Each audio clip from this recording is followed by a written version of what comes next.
এর আগে তো আপনাদের সাথে গরুর মাংসের অনেক ধরনের রেসিপি শেয়ার করেছি, তবে আজকের এই রেসিপিটা সেরা। এটা হচ্ছে একদম তাজা গরুর মাংস বাজার থেকে কিনে এনেছে, ওই অবস্থাতেই আমি ধুয়ে পানি ঝরিয়ে তারপরে হচ্ছে মাটির চুলায় রান্না করব। তো চলেন এই রেসিপিটা আমি কিভাবে করলাম সেটাই আপনাদের সাথে শেয়ার করি। আমি এখানে 1.5 কেজি মতো মাংস নিয়েছি, একদম পানি ঝরিয়ে। তারপরে হচ্ছে এখানে নিয়েছি কিছু গোটা মশলা, যেমন হচ্ছে তেজপাতা, তারপরে হচ্ছে লবঙ্গ, এলাচ। আর এখানে হচ্ছে আমি এলাচ, তারপর হচ্ছে গোটা যে মশলাটা সেটাকে রসুনের সাথে আমি ছেঁচে দিয়েছি।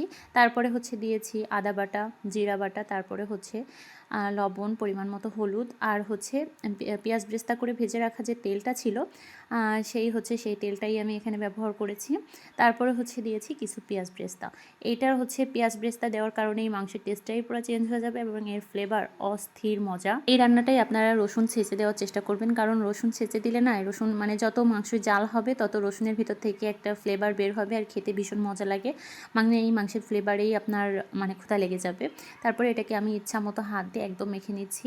মাখতেই এটা হচ্ছে অন্যরকম একটা ঘ্রাণ বের হয়ে আসবে।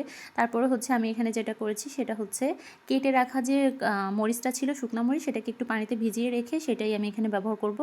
এই কেটে রাখা মরিচটা দিলেও কিন্তু এর মজাটা অন্যরকম হয়।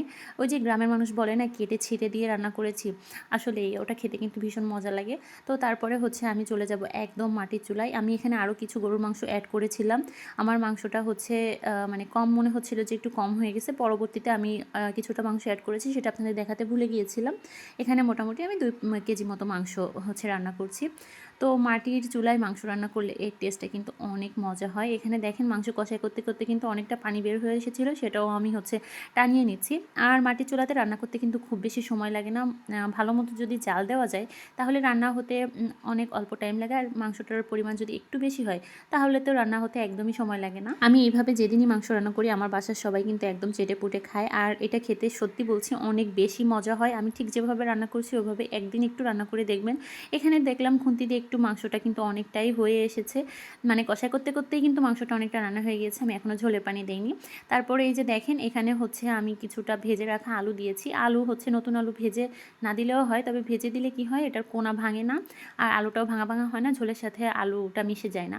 তারপরে হচ্ছে এটাকে আমি আরও একটু কষাই করে ভাজা করে নিব। তারপরে হচ্ছে আমি এখানে পরিমাণ মতো ঝোলটা অ্যাড করব।